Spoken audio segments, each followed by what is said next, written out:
Hey. So, like a week ago, I posted on the Living Rochon to ask us questions if you had any, and this also goes to our YouTube subscribers as well. If you have questions, please drop them in the comments. But for Facebook, what? Oh, I'll do it. It's the opera one, the O. Okay, so we got a direct question from Karina Benford. Mm-hmm. A few questions. So, first one is, do you read spoilers? I don't. I try to stay away from spoilers. I haven't been on Tumblr in a while. I mean, there's like Rochon spoilers because the Rochon fandom is so anxious to know what's next for Rochons. But I try to avoid spoilers altogether because I want to be surprised. Yeah, I do too, for the most part. Although sometimes stuff will just like pop up in my newsfeed, and it's kind of like if I notice it and it's something that I'm like interested in, I usually end up like clicking it and going down the rabbit hole, and then I normally read it anyway. Spoilers don't really stop. That's the thing. Like, spoilers don't spoil me, if that makes sense. I don't really care if I know what's going to happen. I still want to see everything that's going to happen. I was mad when I got spoiled about Spencer getting killed. I liked that they finally killed him because he was getting on my nerves. He was on my last nerves. But I still wanted to, not know that it was coming. Yeah, I can go either way. I don't really mind. I mean, honestly, I know so much about, what's coming in the comics that it's it's hard not to really be spoiled at this point. It really, the most interesting thing is to see how the show deviates from the comic. That's, the thing we're all waiting for. So, sometimes yes, sometimes no. That's the answer to that. The second question that she asked is, are you going to the Season 8 premiere? We don't know. We hope so. We don't know yet. It's a big maybe at this point. And obviously when we find out that we are going or aren't, you guys will be the first to know. Because we'll be so excited that, Or conversely, it'll be a very depressing video the day before about how we're not going. Yeah. I don't know. It's one of those things where you got to be invited, obviously, and obviously we'll go in a heartbeat if they extend the invitation. But if not, no hard feelings. So we're in wait mode. We're waiting. Yeah, we're waiting. Have you ever eaten at Nick and Norman's? No, I have not. I don't know what that is. Have you? Yes, Nick and Norman's is Greg Nicotero and Norman Reedus' restaurant in Atlanta. Georgia. I haven't been in Atlanta in several years since Dragon Con back in 2009 or something. And I don't think, have you even been to Atlanta at all? I was at their airport during a layover, and that's about it. Well, yeah, so we haven't, I would love to go to Atlanta to see the different sets and to eat at Nick and Norman's, obviously, and, see some of the scenery from the show. That would be awesome. And hopefully one day that will happen. And if they ever want to, cast us, I'd play a savior in a heartbeat. I know they're the bad guys, but yeah, I'm not an actor, so I you wouldn't speak, you just stand there. You'd be in the scene where Jeffrey wouldn't have to lean all the way backwards because you're in the same height range. I'm taller than Jeffrey, actually. He can stand up straight for once. Yeah, seriously. Yeah. The last question is, which season was your favorite or least favorite? My favorite season was season 5. However, my favorite episode was actually in season 6. It's No Way Out, which is the 9th episode in season 6. Yeah, that's so complicated because, they break the seasons in half. So, my favorite seasons, I'm going to list 2 halves of one to make a whole one. So I'm going to go with 4B and 5A. This is after the governor, but before, right into Alexandria, where we see them on the road, and we get to delve into these relationships and how they're coping with all these rapid losses and whatnot. We get, the Grimes family 2.0 is formed. It's completed on the road in season 4B. We get Vicious Rick finally. ripping out people's throats and things. That was awesome. That was definitely, yeah. Yeah, A is my favorite episode, I think. In the distance as well. I really love the distance. But and we get to see Rick and Michonne's relationship evolve during that time.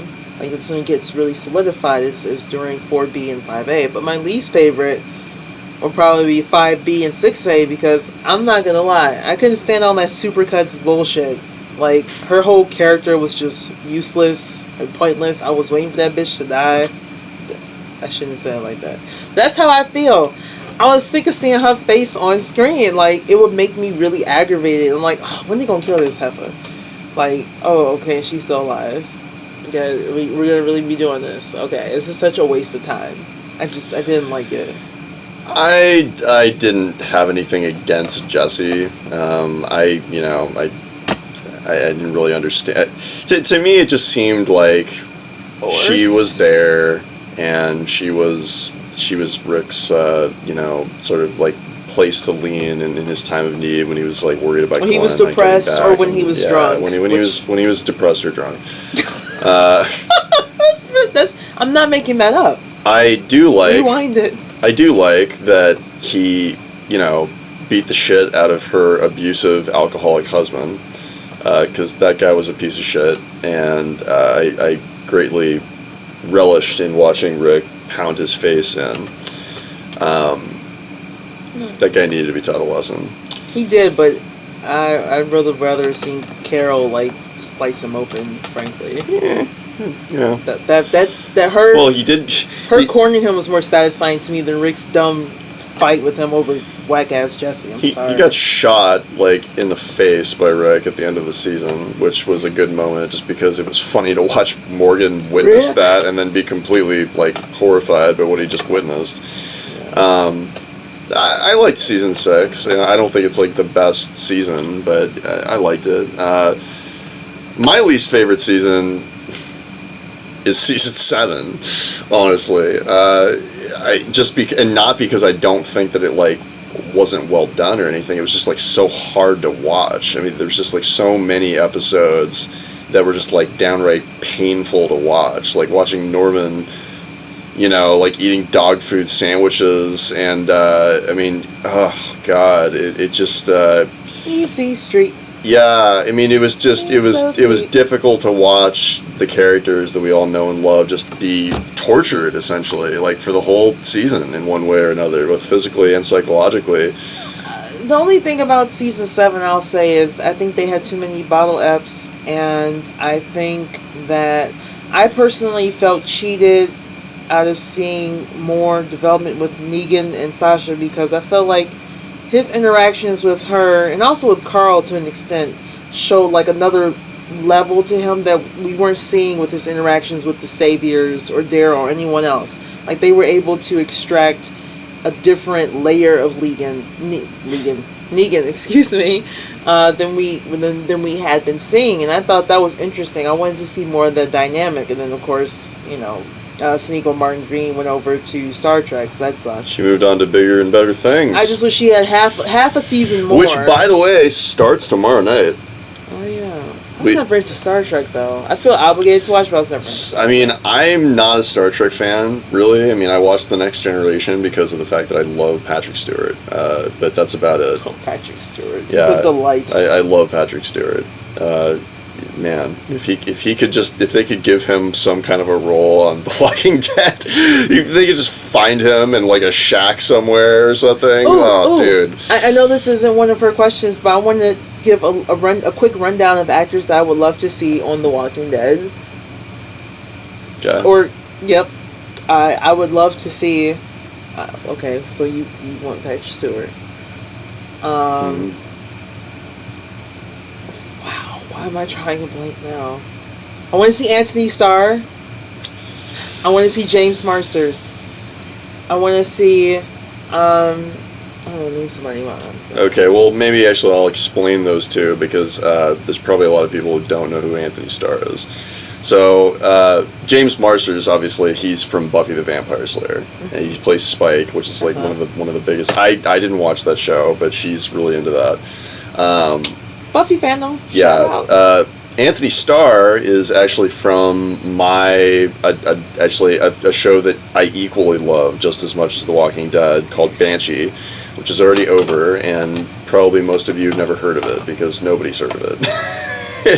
It was really badly marketed for whatever reason. It just it was not distributed the way that I think that it should have. It's such an amazing show, and Anthony Starr is the lead character in that show.